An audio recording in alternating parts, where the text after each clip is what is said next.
അസ്സലാമു അലൈക്കും വറഹ്മത്തുള്ളാഹി തആല വബറകാതുഹു. ഷെഫി ഉസ്താദിന് ഗൾഫിലേക്ക് പോകുവാൻ ഇനി ഏതാനും ദിവസങ്ങൾ മാത്രമേ ബാക്കിയുള്ളൂ. അതുകൊണ്ട് തന്നെ സീനത്ത് അദ്ദേഹത്തോട് നല്ല രീതിയിൽ ഇപ്പോൾ പെരുമാറുന്നുണ്ട്.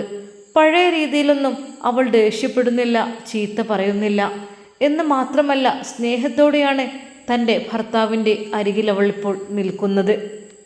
ഷെഫി ഉസ്താദിൻ്റെ മനസ്സിലും വല്ലാത്ത സമാധാനമായി. പഠിച്ചോനെ അല്ലാ, എൻ്റെ ഭാര്യയുടെ സ്വഭാവം നീ നന്നാക്ക് റഹ്മാനെ. അദ്ദേഹം അതുതന്നെയായിരുന്നു ദുആ ചെയ്തിരുന്നത്.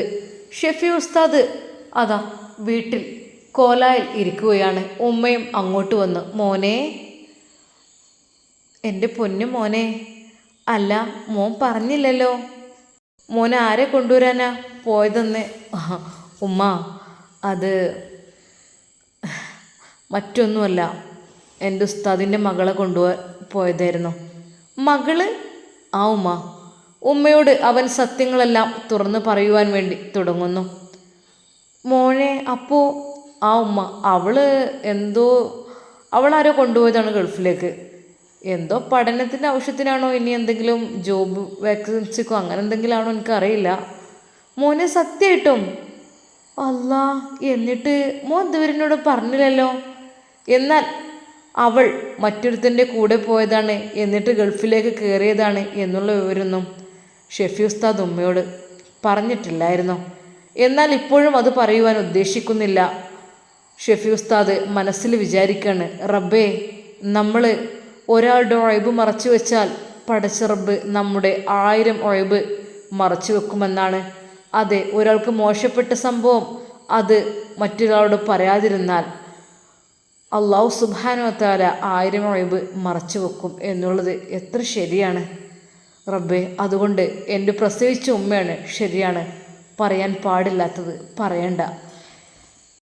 കാരണം ഉസ്താദിൻ്റെ മകളെക്കുറിച്ച് വല്ലാത്തൊരു മതിപ്പാണ് ഉമ്മാക്കിപ്പോഴും. എന്നോട് പലതവണ അതിന് പറഞ്ഞതുമായിരുന്നു. പക്ഷേ സംഭവം ഇതാണെന്നുള്ള കാര്യമൊന്നും ഉമ്മാക്ക് അറിയില്ലല്ലോ. പറഞ്ഞിട്ട് കാര്യമില്ല. എന്തൊക്കെ തന്നെയല്ലോ ഉമ്മ, അവള് എന്തൊരു ജോലിക്ക് വേണ്ടി പോയത് അങ്ങനത്തെ തോന്നുന്നുണ്ട്. തന്നെ മോനെ, അങ്ങനെയാണല്ലേ ഇപ്പോൾ ചെറിയ മക്കൾക്കൊക്കെ വേഗം ജോലി കിട്ടുമോ? ആ ഉമ്മ, പഠിച്ചു പോയ എന്തെങ്കിലുമൊക്കെ അറിയില്ല. സത്യം പറഞ്ഞാൽ എനിക്ക് ഓളെ കാണാൻ വല്ലാത്ത ആഗ്രഹമുണ്ട് മോനെ. ഉമ്മ, ഇൻഷാ അല്ലാ നമുക്ക് പോകണം ഒരു ദിവസം കേട്ടോ. ആ മോനെ, സത്യമായിട്ടും. എന്നാൽ ഇതെല്ലാം അതാ വീടിൻ്റെ ഉള്ളിൽ നിന്ന് സീനത്ത് കേൾക്കുന്നുണ്ടായിരുന്നു. ഉമ്മ, എന്ന് ശരി. ആ മോനെ, കിടന്നടാ, നേരം വൈകണ്ട, തഹജ്ജുദിന് എണീക്കാനേ അറിയില്ല. ചെല്ലി പോയി ഉറങ്ങിക്കോളി. സീനത്തിൻ്റെ അരികിലേക്ക് അതാ ഉസ്താദ് കടന്നു വരുന്നു. സീനത്തെ, അവൾ മുഖം കനപ്പിച്ചിരിക്കുകയാണ്. നിങ്ങൾ ആരുടെ കാര്യം പറയുന്നത്? കുറച്ച് സമയമല്ലേ തുടങ്ങിയിട്ട്, ഉമ്മയും മോനും കൂടെ. നിങ്ങൾ ആരെ കൊണ്ടുവരാനാണ് പോയത്? സീനത്തിൻ്റെ ആ ഒരു ചോദ്യത്തിന് മുമ്പിൽ ശരിക്കും ഉസ്താദ് ഒരു നിമിഷം, അത് എൻ്റെ ഉസ്താദ് വിളിച്ചിട്ടാണ് ഞാൻ പോയത്. ഉസ്താദ് എപ്പോഴും നിങ്ങൾക്ക് ഉസ്താദ് എന്നുള്ള ചിന്തയുള്ളല്ലോ. അന്നും ഉസ്താദിൻ്റെ ഫാമിലിയുടെ കൂടെ നിങ്ങൾ പോയത് ഞാൻ കണ്ടു. അന്ന് ഉസ്താദിൻ്റെ ഭാര്യയുടെ ഒപ്പം കൂട്ടിരിക്കാനെന്നോ എന്തൊക്കെ പറഞ്ഞു. ഉസ്താദ് സുഖമില്ലാത്ത അവസ്ഥയിൽ കിടക്കുമ്പോൾ ഭാര്യയുടെ കൂടെ നിങ്ങൾ നിൽക്കുന്നത് ശരിയാണോ? സീനത്തിൻ്റെ ആ ഒരു വാക്കുകൾക്ക് മുമ്പിൽ ഷെഫി ഉസ്താദ് ഒന്നും പറയാൻ അദ്ദേഹത്തിന് കഴിഞ്ഞില്ല എന്ന് മാത്രമല്ല, അവളുടെ പെട്ടെന്നുള്ള ആ ഒരു അറ്റാക്ക് അത് ഒട്ടും പ്രതീക്ഷിക്കാതെയായിരുന്നു. സീനത്തെ, ഞാൻ പറയുന്നൊന്ന് കേൾക്ക്.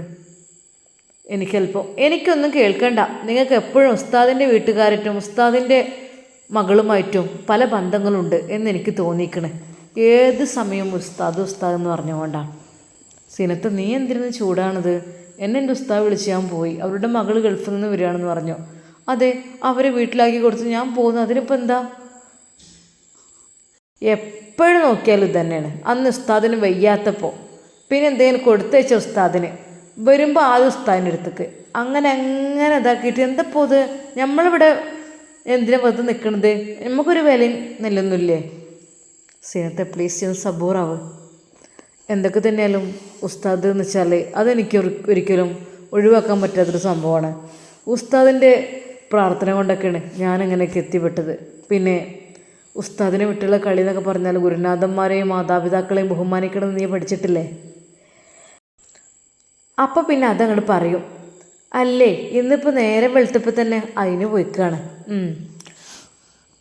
സീനത്ത് അവളുടെ പതിവ് സ്വഭാവം കാട്ടി തുടങ്ങി. അവൾ തിരിഞ്ഞു കിടക്കുന്നു. സത്യം പറഞ്ഞ ഉസ്താദിന് നല്ല ടെൻഷനായി. കാരണം റബ്ബേ ഇനിയിപ്പോൾ കുറച്ച് ദിവസം പോകാനുള്ളൂ. അപ്പോഴും ഇവളിങ്ങനെ പിണങ്ങിക്കഴിഞ്ഞാൽ എന്തപ്പോൾ ഞാൻ ചെയ്യാം? ഹേയ് എന്താ ചെയ്യുക സീനത്തെ, നീ പിണങ്ങി കിടക്കേണ്ട ആവശ്യമില്ല. അതായത് എൻ്റെ ഉസ്താദ് എന്ന് വെച്ചാൽ എനിക്ക് അത്രയ്ക്ക് വേണ്ടപ്പെട്ട ഒരാളാണ്. അദ്ദേഹം വിളിച്ചാൽ പിന്നെ പോകാതിരിക്കുകയെന്ന് വെച്ചാൽ ശരിയാണോ സീനത്തെ? എന്നോടൊന്നും പറയണ്ട നിങ്ങൾ. എന്നാൽ ഈ സമയം അതാ ഫർസാനയുടെ വീട്ടിൽ ഉമ്മയും ഉപ്പയും സംസാരിച്ചിരിക്കുകയാണ്.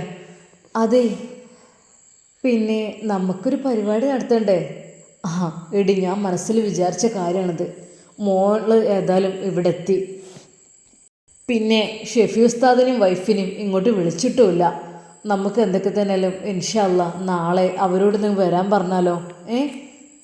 ആയിക്കോട്ടെ, വിളിച്ച് പറയാം. അപ്പോൾ തന്നെ ഉസ്താദ് ഷെഫി ഉസ്താദിൻ്റെ ഫോണിലേക്ക് വിളിക്കുന്നു.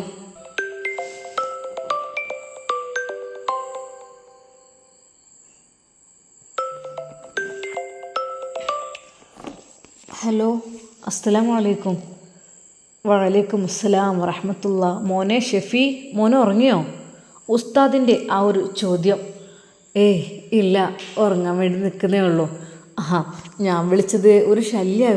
ഇല്ല ഉസ്താദേ, വിളിക്കാൻ ഞാൻ ഇപ്പോൾ വന്നിട്ടേ ഉള്ളൂ റൂമിലേക്ക്. ആയിക്കോട്ടെ മോനെ.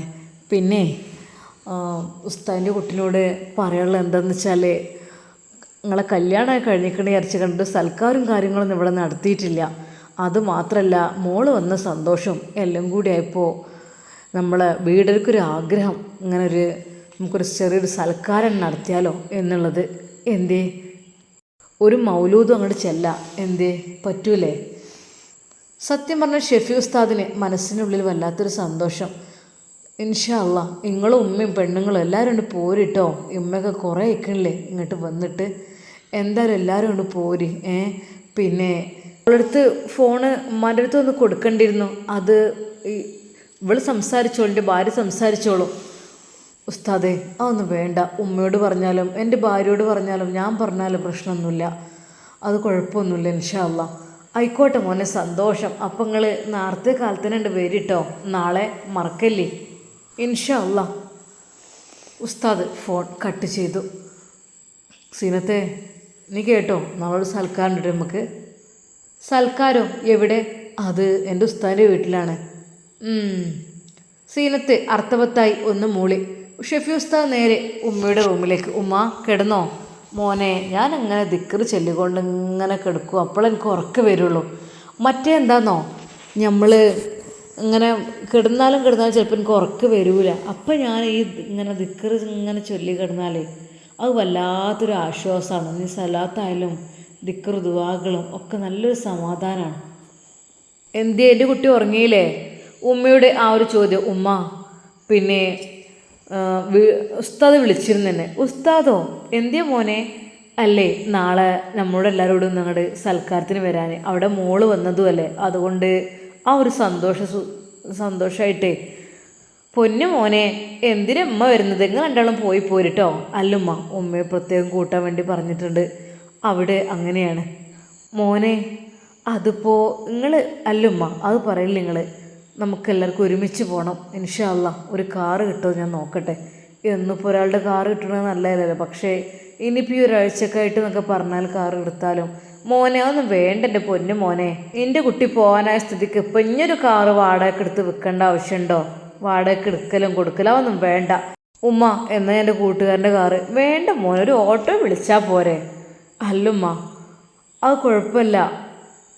എന്നാൽ എന്താ ചെയ്യേ മോനെ, എൻ്റെ ഇഷ്ടം പോലെ കാട്ടിക്കെട്ടോ. എന്നാൽ ഈ സമയം റൂമിൽ സീനത്തെ ഉസ്താദ് കടന്നു വന്നു. അവളൊന്നും മിണ്ടിയില്ല. സീനത്തെ, എടി പെണ്ണേ, നാളെ സൽക്കാരം കേട്ടോ, എന്തായാലും നമുക്ക് പോകണം. അതായത് എൻ്റെ ഉസ്താദ് വിളിച്ചതാണ്. വീണ്ടും തുടങ്ങിയല്ലേ ഈ ഉസ്താദിൻ്റെ കേസ്? ഇതല്ലാത്ത വേറൊരു കേസ് നിങ്ങൾക്ക് പറയല്ലേ?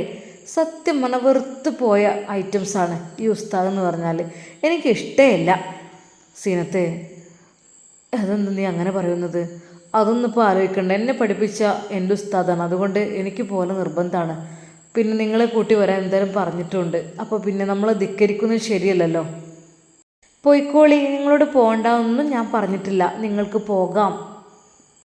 അത് പറ്റില്ല, നീയും വരണം, ഉമ്മയും വരണം, അതാണ് എൻ്റെ ആഗ്രഹം. ഓ, അങ്ങോട്ടും കിളവുണ്ടോ?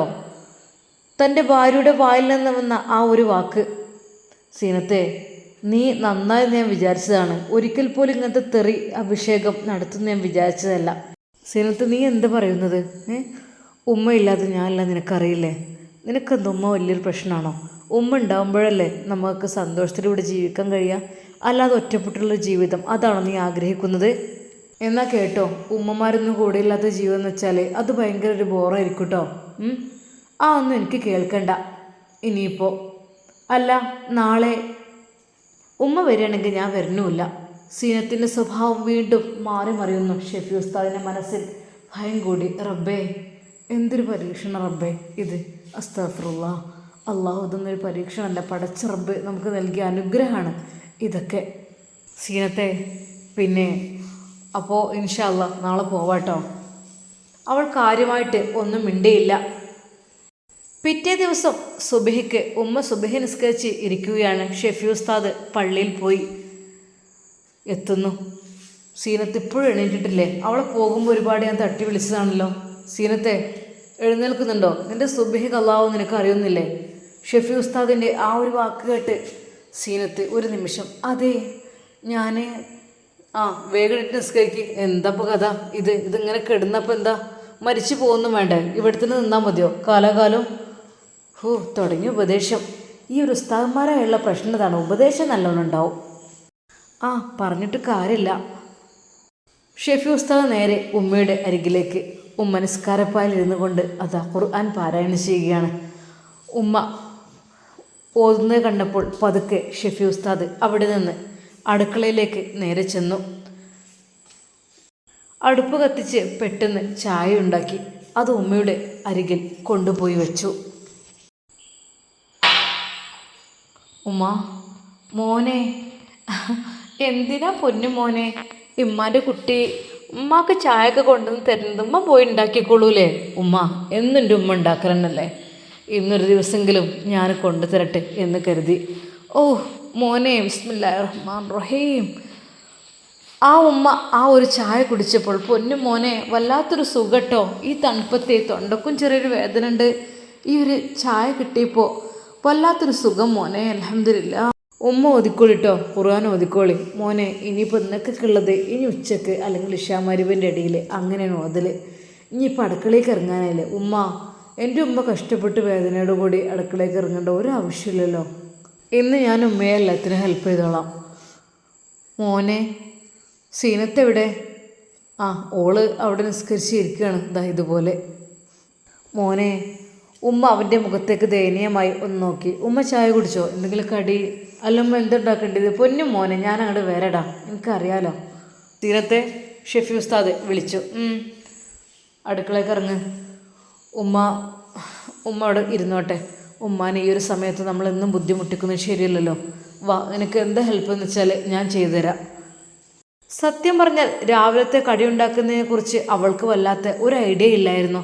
കാരണം കൂടെ ഹെൽപ്പ് ചെയ്യും എന്നല്ലാതെ മെയിനായിട്ടുള്ള കാര്യങ്ങളൊന്നും അവൾക്ക് അറിയുന്നില്ലായിരുന്നു.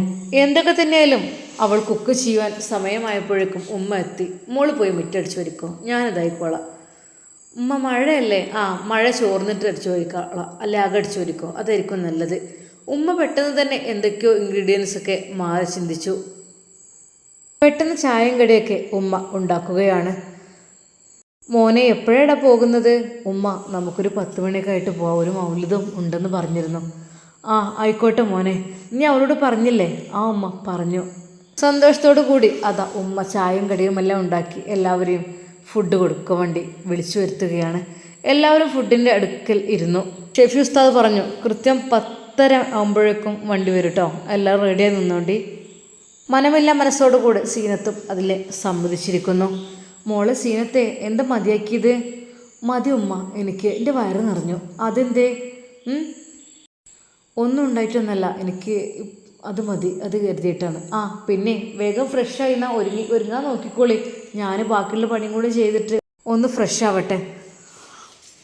പിന്നെ ഉസ്താദിൻ്റെ വീട്ടിലേക്കാണ് കേട്ടോ. എൻ്റെ ഉസ്താദ് എന്ന് വെച്ചാൽ നിനക്കറിയല്ലോ, എന്നെ വളരെ ചെറുപ്പം മുതൽ എന്നെ ഉമ്മ ദർസിൽ കൊണ്ടാക്കിയപ്പോൾ അപ്പം മുതലുള്ള ആ ഒരു ബന്ധമാണ്. ഉസ്താദ് പഠിപ്പിച്ചതാണ്. ഇപ്പോഴും അൽഹംദുലില്ലാ എനിക്ക് അദ്ദേഹത്തിന് നല്ല ബഹുമാനമാണ്. അപ്പോൾ നമ്മൾ അങ്ങോട്ടാണ് പോകുന്നത്. അങ്ങനെ അതാ കുറച്ച് സമയം കഴിഞ്ഞപ്പോൾ ഒരു ഓട്ടോ വരുന്നു.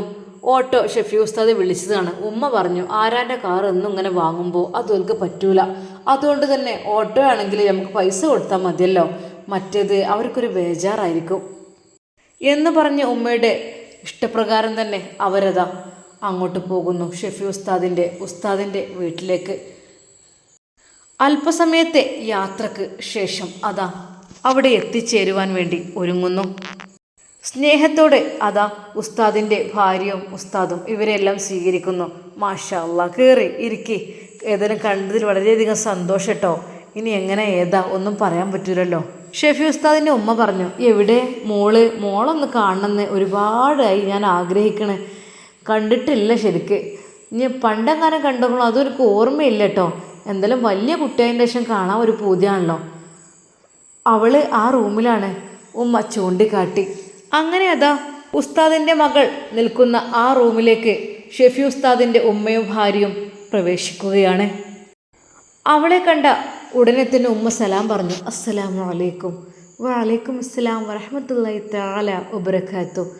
അവളുടെ മുഖം കണ്ട ഷെഫി ഉസ്താദിൻ്റെ ഉമ്മ ഒരു നിമിഷം ഞെട്ടിപ്പോയി. റബ്ബേ പഠിച്ചോനെ, എന്തൊരു മഞ്ചാൻ റബ്ബെ കാണാം, മാഷാ അല്ലാഹ്. സത്യം പറഞ്ഞാൽ ഉസ്താദിൻ്റെ ഉമ്മയുടെ കണ്ണുകൾ നിറഞ്ഞുപോയി. റബ്ബേ, എൻ്റെ കുട്ടിക്ക് വിധിച്ചത് ഇതായിരുന്നല്ലോ പഠിച്ചോനെ, ചിന്തിക്കാൻ പാടില്ല. ഉമ്മ നേരെ സീനത്തിനോട്, സീനത്തെ മോളെ നീ കണ്ടില്ലേ, ഇതാണ് ഉസ്താദിൻ്റെ മോള്. അവളൊന്ന് മൂളി എന്നല്ലാതെ അവളെക്കുറിച്ച് ചോദിക്കുകയോ അവളോടൊന്ന് മിണ്ടുകയോ ചെയ്തില്ല. എങ്കിലും അവൾ നേരിട്ടവരോട് സംസാരിക്കാനും തുടങ്ങി. സത്യം പറഞ്ഞാൽ ഷെഫി ഉസ്താദിൻ്റെ ഉമ്മക്ക് അവൾ നല്ലോണം അങ്ങ് ഇഷ്ടപ്പെട്ടു എന്ന് തന്നെ പറയാം. മാഷാ അല്ലാഹ്, അൽഹംദുലില്ലാ. സീനത്തിന് ഉസ്താദിൻ്റെ മകളെ കണ്ടപ്പോൾ ചെറിയൊരു കുശുമ്പുണ്ടോ എന്തോ അറിയില്ല. അവൾ ഒരുപാട് സമയങ്ങളിൽ അവിടെ നിന്ന് തെന്നി മാറാൻ വേണ്ടി ശ്രമിക്കുകയും ചെയ്യുന്നു. വെറുതെ അല്ല ഉസ്താദ് എന്ന് പറഞ്ഞ് ഇങ്ങോട്ട് വരുന്നത്. അപ്പോൾ ഇവളിപ്പോൾ എനിക്ക് എന്തൊക്കെയോ തോന്നുകയാണ്. സത്യം പറഞ്ഞാൽ സീനത്തിൻ്റെ മനസ്സിൽ എന്തൊക്കെയോ ദുരൂഹതകൾ ഇങ്ങനെ മുളച്ച് പൊങ്ങി വരികയാണ്. മോളെ ഇവിടെ ഇരുന്നോളൂ, മോളുടെ നിർദ്ദേശം. പറഞ്ഞ പോലെ തന്നെ ഉസ്താദിൻ്റെ ഭാര്യയും സുന്ദരിയാണ്, മോളും സുന്ദരിയാണ്, മൊത്തത്തിൽ ഒക്കെ സുന്ദരന്മാർ തന്നെയാണ്. പിന്നെങ്ങനെ? അങ്ങനെ അതാ അവിടെ മൗലിദ് പാരായണം തുടങ്ങിയിട്ടുണ്ട്. കൂട്ടത്തിൽ സക്കീർ ഉസ്താദും കൂടെയുള്ള മറ്റൊരു ഉസ്താദുമുണ്ട്. ആണുങ്ങളായിട്ട് അവർ, പെണ്ണുങ്ങളായിട്ട് ഇവർ മാത്രം തന്നെയുള്ളൂ. അമ്മായികളെ വിളിച്ചതാണ്, പറ്റുമെങ്കിൽ എത്താമെന്ന് പറഞ്ഞതാണ്. രണ്ടമ്മായികൾ ഒരുമിച്ച് വരും, കുറച്ച് ദൂരമായതുകൊണ്ട് വരാമെന്ന് പറഞ്ഞിട്ടുണ്ട്. പെങ്ങന്മാർ വന്നിട്ട് മൗലിദാക്കിയാലോ എന്ന് കരുതുമ്പോൾ സമയം ലേറ്റാവും. പിന്നെ ളുഹർ ബാങ്ക് അതൊക്കെ ആകുമ്പോഴൊക്കെ പരിപാടി കഴിക്കണമല്ലോ. അപ്പോൾ എന്തൊക്കെ തന്നെയാലും അതാ മൗലിദ് പാരായണത്തിന് വേണ്ടി ഒരുങ്ങുമ്പോൾ ഒരു ഓട്ടോ വന്ന് നിൽക്കുന്നു. അതെ, അതിൽ നിന്ന് തൻ്റെ പെങ്ങന്മാരായിരുന്നു ഇറങ്ങിയിരുന്നത്. നാത്തൂനെ കണ്ട സന്തോഷത്തിലും മോളെ കണ്ട സന്തോഷത്തിലും എല്ലാവരും പരസ്പരം അങ്ങോട്ടും ഇങ്ങോട്ടും കെട്ടിപ്പിടിച്ചു. ഒരു നിമിഷം അവിടെ മാകെ കണ്ണീർ കടലായി മാറിയെന്ന് തന്നെ പറയാം. അതെ, തൻ്റെ പൊന്നുമോളെ അമ്മായികൾ കണ്ട സന്തോഷത്തിൽ, റബ്ബേ എൻ്റെ പൊന്നുമോൾ എന്നാലും ജീവനോട് തിരിച്ചെത്തിയല്ലോ എന്നുള്ള സന്തോഷത്തിലാണോ അവരുടെ ചിന്താഗതികൾ. കാരണം അങ്ങനെയൊക്കെ പോയി കഴിഞ്ഞാൽ പല രീതിയിലും എന്തൊക്കെയോ പറ്റി അല്ലെങ്കിൽ കൊല്ലപ്പെട്ടു അങ്ങനത്തെ രീതിയിലുള്ള വാർത്തകളൊക്കെയാണ് സാധാരണ രീതിയിൽ കേൾക്കാറുള്ളത്. പഠിച്ചോനെ എന്നാലും തിരിച്ചു വന്നല്ലോ. ഫർസാനയെ അമ്മായികളെല്ലാം കെട്ടിപ്പിടിച്ച് കരഞ്ഞു. അൽഹംദുലില്ലാ, ഞങ്ങൾ മോളെ തിരിച്ചു കിട്ടി. എന്നാൽ ശരിക്കും ഫർസാനയുടെ രൂപവ്യത്യാസം കണ്ട് അവരെല്ലാവരും ഒന്ന് ഞെട്ടിപ്പോയിരുന്നു. എന്നാലും ആ ഒരു ഈർക്കിളി പോലുള്ള പെണ്ണ് ഇത്രമാത്രം തടിച്ചു കൊഴുത്ത് ഉഷാറായി, എന്ത് ഭംഗിയല്ലേ അവളെ കാണാൻ. അമ്മായികളും പരസ്പരം അങ്ങോട്ടും ഇങ്ങോട്ടും പറഞ്ഞു. ഉമ്മയുടെ അരികിലെത്തി പറഞ്ഞു, അതെ ഓളൊന്നും പറയുന്നു വേണ്ട കേട്ടോ, എന്നാലും തിരിച്ചെത്തിയല്ലോ. ഏയ് ഇല്ല താത്ത, ഞാനൊന്നും പറഞ്ഞിട്ടില്ല, ഒക്കെ പഠിച്ച റബ്ബിൻ്റെ ഓരോ വിധി അല്ല. അപ്പോൾ എന്ത് പറയാനാ. ആ സമയത്ത് അവൾക്ക് തെറ്റും ശരിയും തിരിച്ചറിയാൻ കഴിഞ്ഞില്ല, അതിൻ്റെ ഒരു ഇത് അവൾ അനുഭവിച്ചു. ഇപ്പം അൽഹംദുലില്ലാ റാഹത്തനാണ്. 1 മാസം ലീവ് എന്നൊക്കെ പറഞ്ഞത്, ഇൻഷാ അല്ലാഹ് നോക്കട്ടെ. എൻ്റെ മോളൊപ്പം നിൽക്കാൻ. ആ ആയിക്കോട്ടെ, നല്ല അറബികളാണെങ്കിൽ അങ്ങോട്ട് പോവുമായിരിക്കും നല്ലത് അല്ലേ? അവൾക്ക് നല്ല സന്തോഷത്തോടെയുള്ള ജീവിതം അതായിരിക്കും നല്ലത്. അല്ലാതെ ഇവിടെ ഇനി അവൾ നിന്ന് കഴിഞ്ഞാൽ ആ കാട്ടാളിൻ്റെ കണ്ണിലെങ്ങാനും പെട്ട് കഴിഞ്ഞാൽ ആകെ പണിയാവും. തൽക്കാലം ഓൾ അവിടത്തേക്ക് തന്നെ പോവുമായിരിക്കും നല്ലത്, ഓളെ സേഫ്റ്റിക്ക്. അതേ താത്ത, എനിക്ക് സത്യം പറഞ്ഞ പേടിയാണ് ഇങ്ങോട്ടേക്ക് കയറി വരുമെന്നുള്ളത്. കാരണം ഇവിടെ അത്ര അടച്ചുറപ്പും കാര്യങ്ങളൊന്നും ഇല്ലല്ലോ. അല്ലാ പഠിച്ചോനെ നീ കാക്ക്. എന്തൊക്കെ തന്നെയായാലും ഫർസാനയുടെ വീട്ടിൽ സന്തോഷ നിമിഷങ്ങൾ എല്ലാവരും കൂടി ഒത്തുചേർന്നു. ഷെഫി ഉസ്താദിൻ്റെ ഉമ്മയും ഭാര്യയുമെല്ലാം അവർ നല്ല രീതിയിൽ അവരോടെല്ലാം പെരുമാറി. ഷെഫി ഉസ്താദിൻ്റെ പെണ്ണാണല്ലേ, മാഷാ അല്ലാ. എന്തൊക്കെ തന്നെയാലും മോളുടെ വീട് ഇവിടെ, അങ്ങനെ പല രീതിയിലും അവരെല്ലാം ചോദിക്കൽ തുടങ്ങി. എന്നാൽ സീനത്തിന് ദേഷ്യമാണ് വന്നത്. എന്തൊക്കെയാണ് ചോദിക്കുന്നത്? അതിനേക്കാൾ നല്ലത് അവിടെ വീട്ടിലിരുന്നാൽ മതിയായിരുന്നു. അങ്ങനെ മൗലിദ് പാരായണം തുടങ്ങിക്കഴിഞ്ഞു. എല്ലാവരും അതിന് ജവാബ് ചൊല്ലിക്കൊണ്ട് അതാ അവിടെ ഇരിക്കുന്നു. സത്യം പറഞ്ഞാൽ ഷെഫി ഉസ്താദിൻ്റെ മനസ്സിലും ഉസ്താദിൻ്റെ മനസ്സിലും സന്തോഷമായിരുന്നു ആ ഒരു നിമിഷം. അത് വല്ലാത്ത അനുഭൂതിയുള്ള നിമിഷം. ഞങ്ങളുടെ നഷ്ടപ്പെട്ട പൊന്നുമോളെ തിരിച്ചു കെട്ടിയ ആ ഒരു സന്തോഷം എല്ലാം കൂടി ആയപ്പോൾ അവർ പടച്ച റബ്ബിനെ സ്തുതിക്കുന്നു. ഇൻഷാ അല്ലാ നമുക്കിതിൻ്റെ ബാക്കി ഭാഗം നാളെ കാണാം. അതുവരേക്കും എല്ലാവർക്കും അസ്സലാമു അലൈക്കും വറഹ്മത്തുള്ളാഹി തആല വബറകാതുഹു.